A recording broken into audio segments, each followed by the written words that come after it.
as a confident individual, right, someone who is exuding confidence, we should just take it and say, yeah, thank you. This is just part of the journey. We're growing. Inspiring you to reach your goals and live your dream. This is the Keaton Nelson Show. Alrighty, guys. Today I have a very special guest, Kevin Lee. He's a good friend of mine. He is a real estate guru.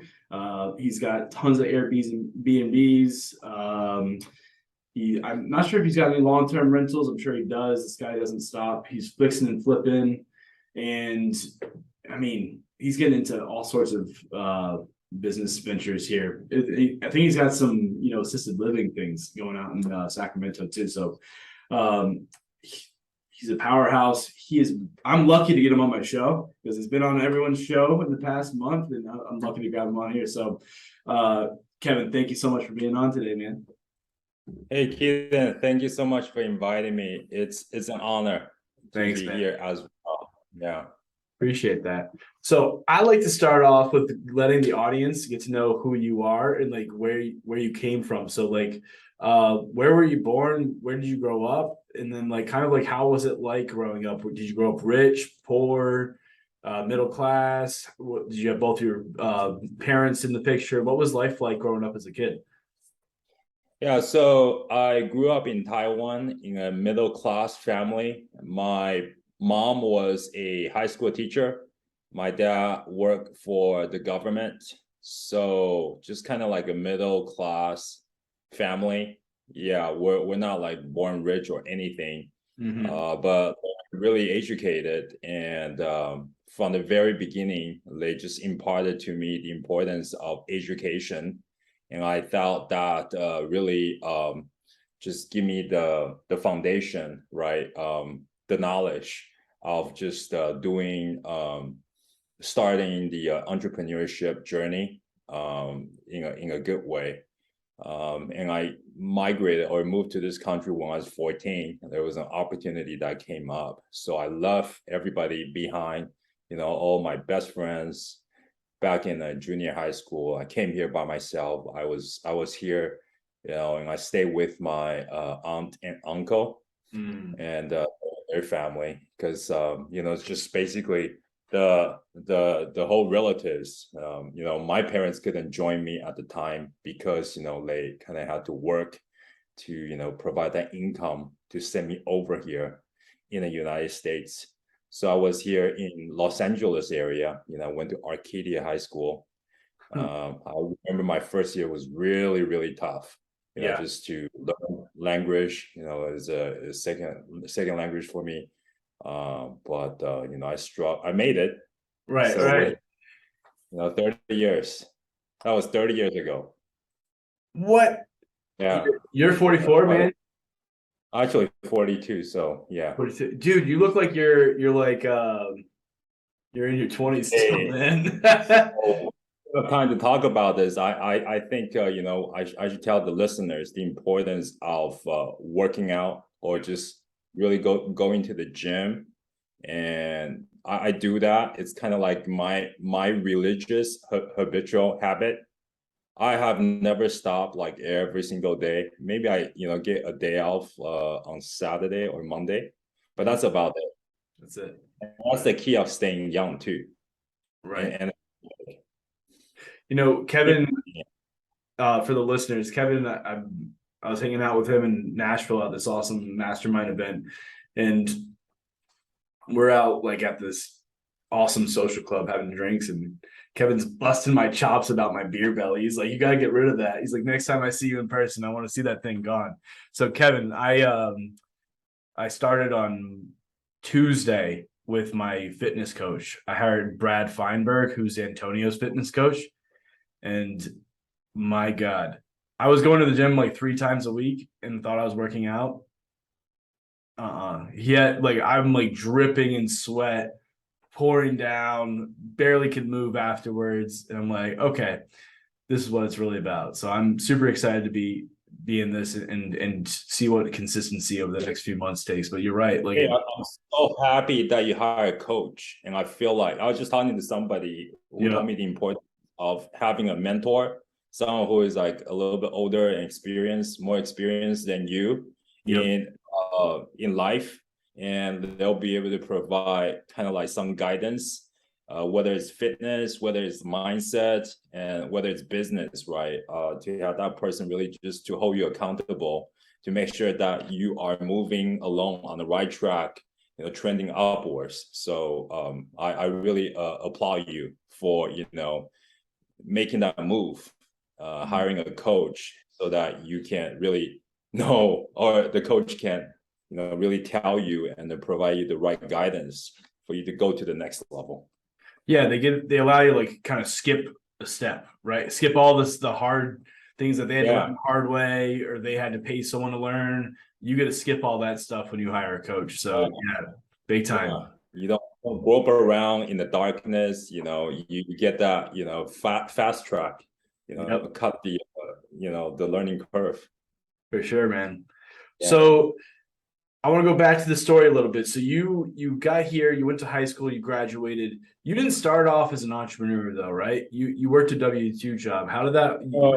You went to college, and where'd you go to school? Yeah. College. So I mentioned that my parents, they're really, really they stress the importance of education. My dad, I think he's a bookworm if he's still alive. I mean, he reads a lot of books.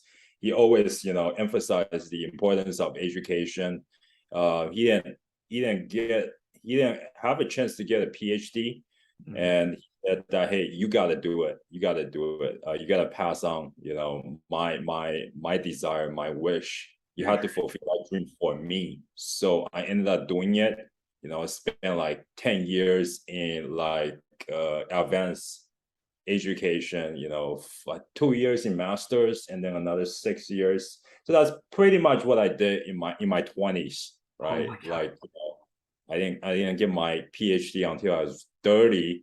And that's pretty much the 10 years of my, my 20s, is owing education. Wow. Yeah. So, and then I, got a job at Cisco networking company in the Bay Area.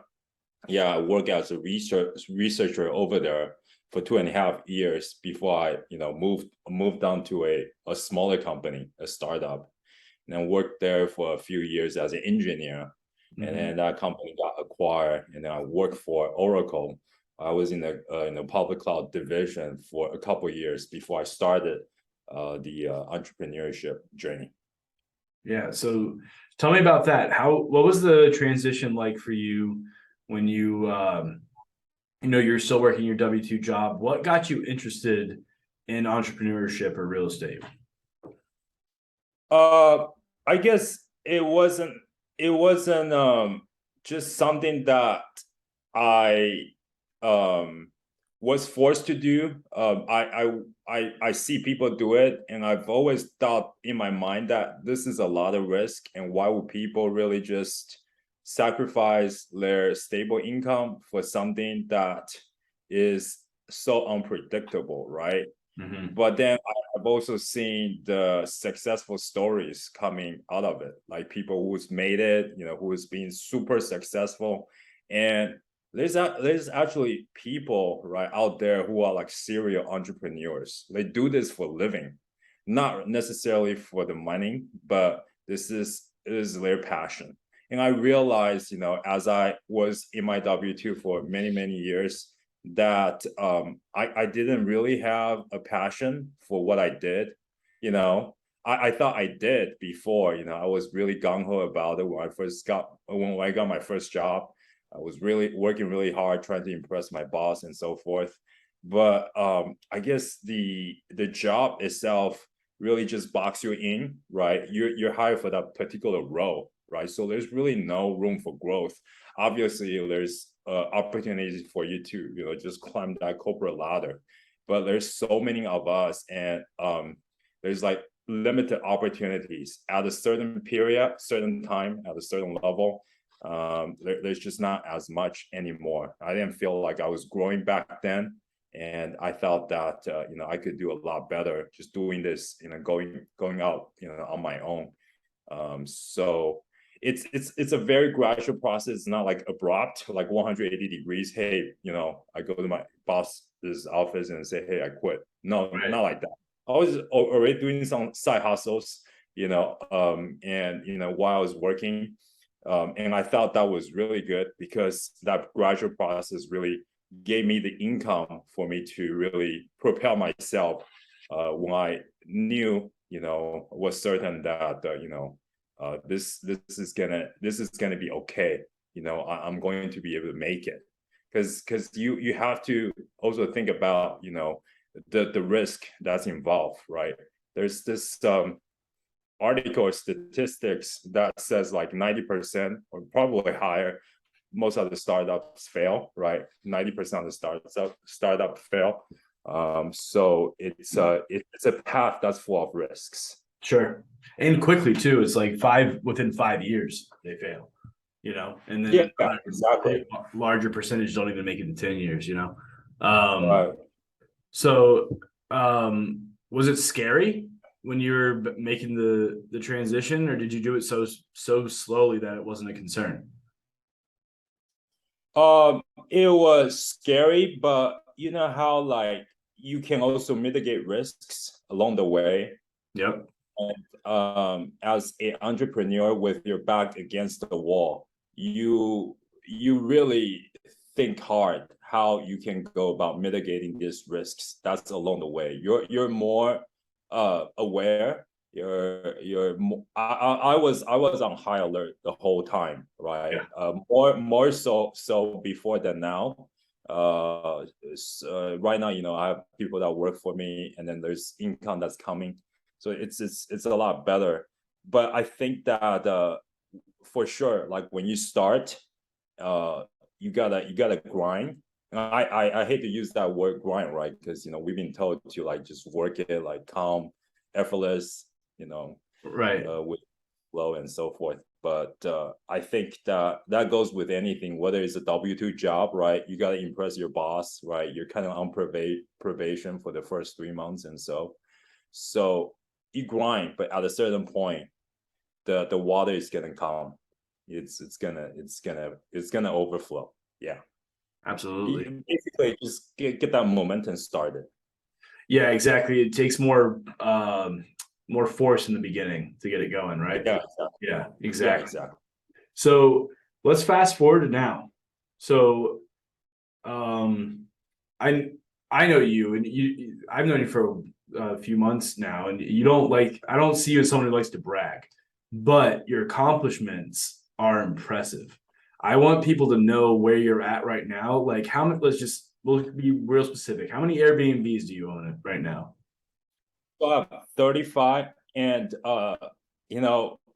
we're in this thinking into result mindset program, right? Right. I think we've gone over like lesson number 6. This is about self-image. And we know that we have like 3 images. There's an image of ourselves, right? Internal image. There's the image that we project to others, and there's also the image of what people look at us, right?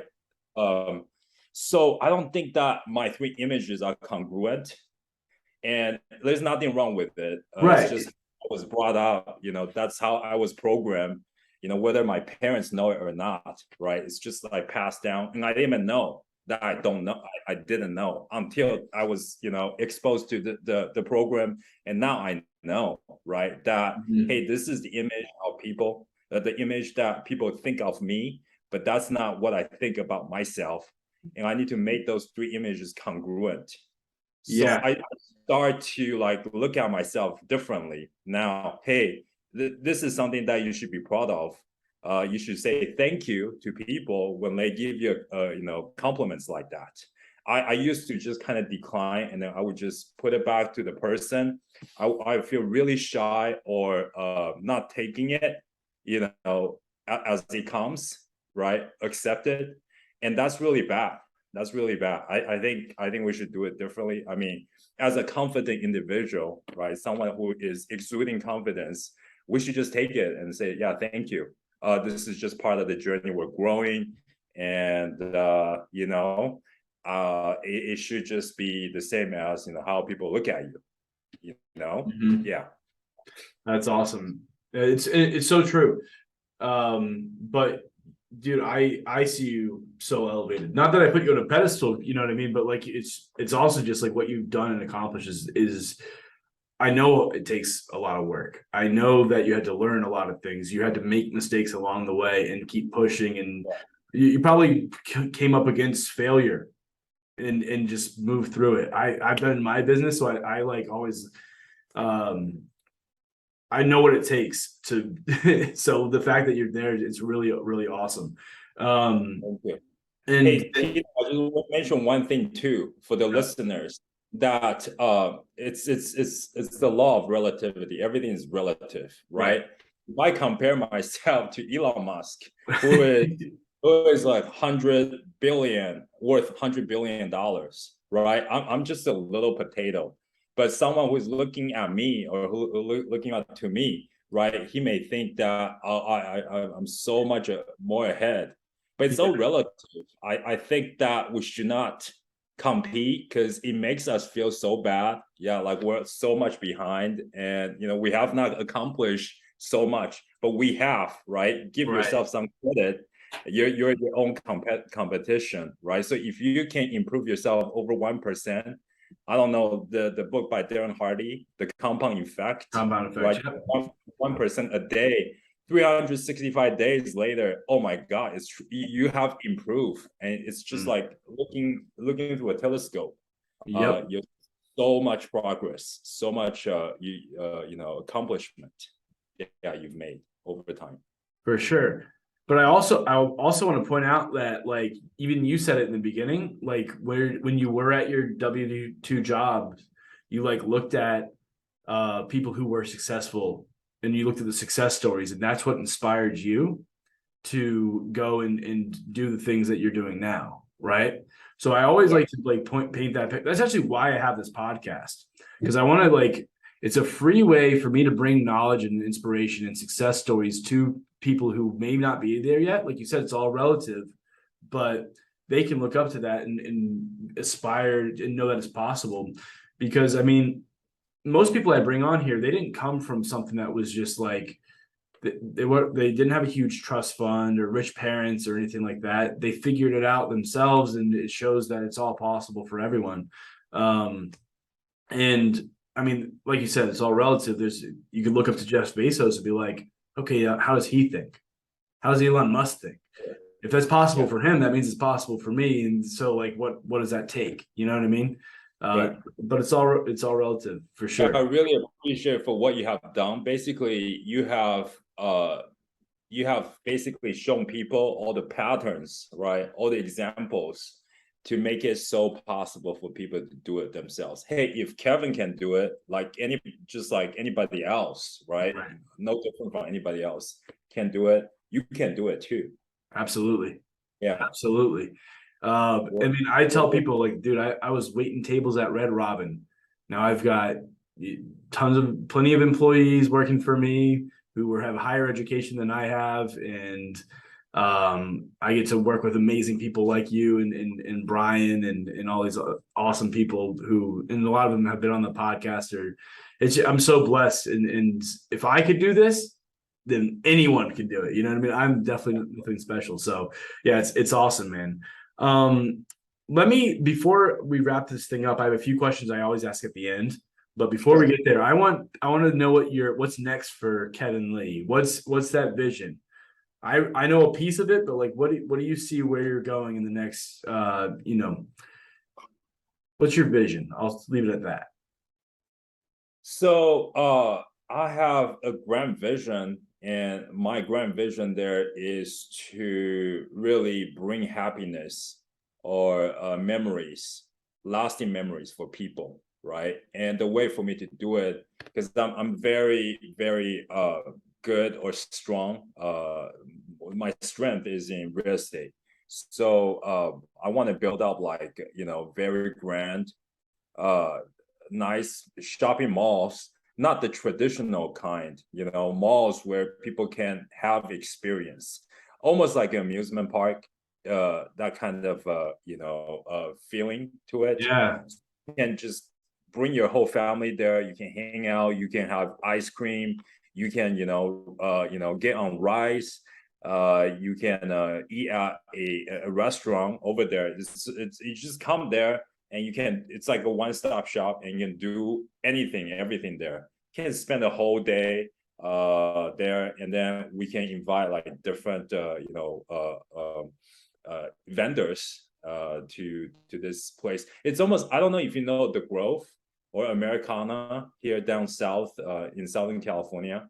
No. Check it out. It's almost like that. They have like a bridge, very nice bridge, and they even have like a train that goes such a big mall. It just goes up around the mall, takes people everywhere. Kids can hop on the train, and the parents can come along. So I like those. I think that I miss that. Growing up as a kid, my parents weren't around. I was just like really just studying really hard just to catch up with everybody else. But I really want to create that for families, for awesome. Mankind. I just want to generate some kind of, I want to generate happiness for people. That's great. That's awesome. What about this goal of the Starbucks? You still want to do that? Oh yeah. I mean, that's just kind of like one other thing to get to that point. Starbucks is good because I really like what they stand for. Yeah. In fact, it's so funny. I was talking to one of the brokers, and he told me that they're very big on AC, and I can see that because if especially in the summertime, if AC is out, people will not be able to like have their coffee inside Starbucks, right? So they want to make sure that AC is strong, AC is working perfectly, because they want to create an environment where people can hang out, grab a cup of coffee, hang out at Starbucks, right? They're creating moments like that. So I really like what the brand stands for. That's awesome. Yeah. He didn't say it, but he wants to basically he wants to start with one, but build Starbucks and own the real estate asset of it and everything. So yeah. It's inspiring to just be around people like this. So before I got to hang out with people like this, I listened to podcasts. I watch YouTube videos. I follow people on social media. And before we wrap it up in the last two questions of the show, where can people go follow you, Kevin? Yeah, so they can follow me on Instagram. My handle is Insightful Kevin Lee. All one word, Insightful Kevin Lee. Yep. We'll tag it up in the show notes and everything. And then, so everyone go follow him, send him a DM, tell me you like this episode and everything. Oh, by the way, just so you know, for your listeners, if you guys have any questions, right, regarding real estate, how to get started with acquiring your first investment property, just hit me up on Instagram. DM me there. I'd be happy to just impart some knowledge there.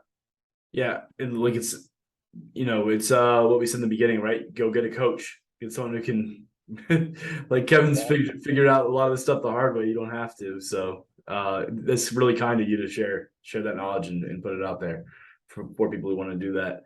So the last two questions are kind of deep, Kevin, right? So sure. The first one's a little light, but the first one is, what's your biggest regret?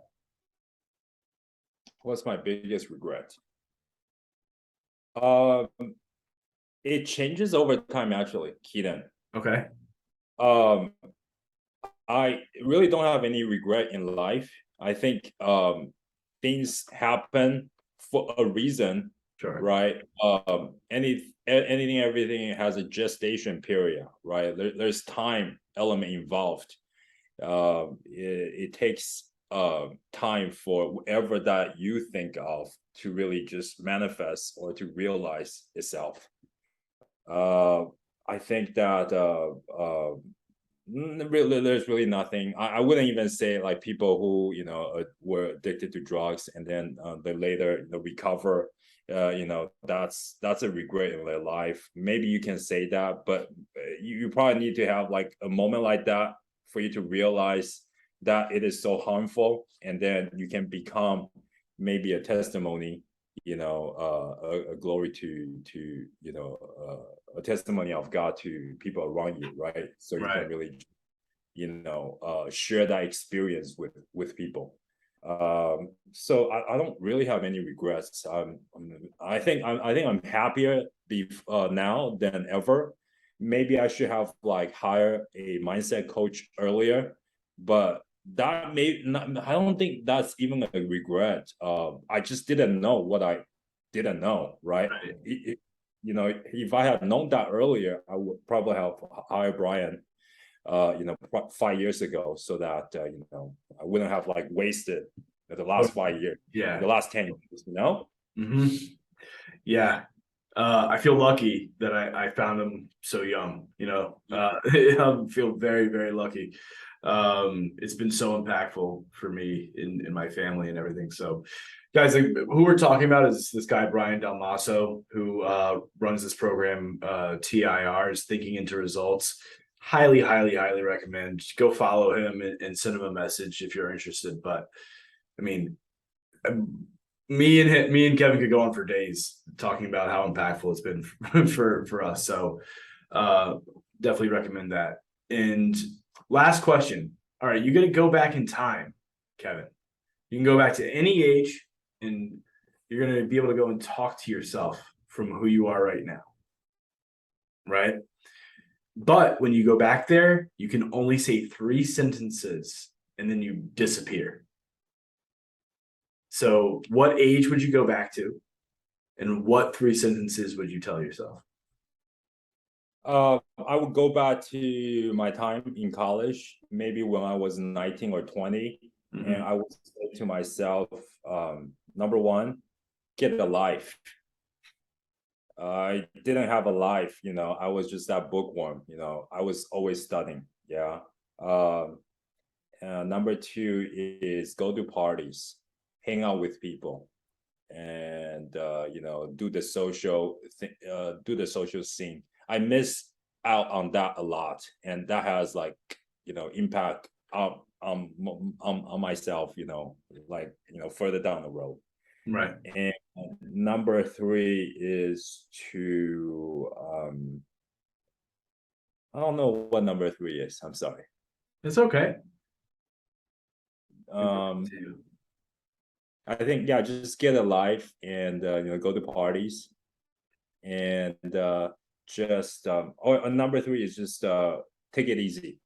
I was really, really tense. I was really, really tense. I was just that straight A student, if you will, because Right. it's all about, hey, getting that advanced degree. Hey, make sure that you don't fail your parents. They have a high expectation of you, and they're really looking up to you to make it happen for them.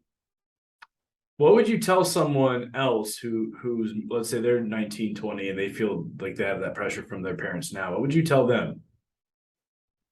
I say really to have a honest, a transparent conversation with your parents and tell them, hey, mom and dad, this is really what I'd like to do.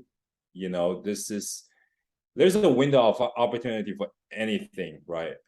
If you miss that opportunity, you can never go back to make it up. Time always progresses forward. Right. So I'm sure if your parents are understanding, right? After the conversation, they'll be sad, but they'll respect you as an individual, as a grown-up man, right? And really bless you with your venture, what you want to do. I know that there's so many parents that are big on education, but having done that myself, I think that it's really overrated. I think you can be successful any way you want. You can cut this, beef any way you want, if you will, right? So there's multiple ways, many ways to run to this thing we call success. Who is to say that, hey, you have to get like a highest education in order for you to achieve it like that, right? So I really, really respect people who drop out of college or even high school and then started their entrepreneurial journey and make it on the other side. But I do have to say that there's a balance here as well, because the high, the advanced education that I got really imparted some discipline in the way that I do things. I'm a very organized person. It's almost like I'm a soldier, like somebody that's came from the military, like I'm regimented. I think that came from the way that I was taught in school. My advisor was able to bring that discipline to me and impart that to me, because when I was in graduate school, it's almost like, hey, if you can't publish a paper, you're fired, right? So we have to like really be on schedule for things. Yeah Cool, man. It was great having you on the show. I want to take a second to thank the listeners for listening, and especially if you're here with us this far into the episode, it means that you actually first of all, you're enjoying it and that you're getting something out of it. So, and you're committed. So I want to say thank you for listening. It means a lot to me. Go follow Kevin. He's got a lot of awesome, insightful things to say. He's insightful, Kevin Lee. I didn't mean to say that, but he's got insightful things to say on social media. So it's really go follow him. Send him a message if you're interested in getting into real estate. He can help you out with that. Leave us a review, subscribe, do all that stuff so we get more awesome people like Kevin on the podcast. And yeah, thanks. Thank you so much for being on the show, man. Hey, thank you so much, Keaton, for inviting me over to your show. I really appreciate it. You got it. Let's do another one. Yeah, let's do another one for sure.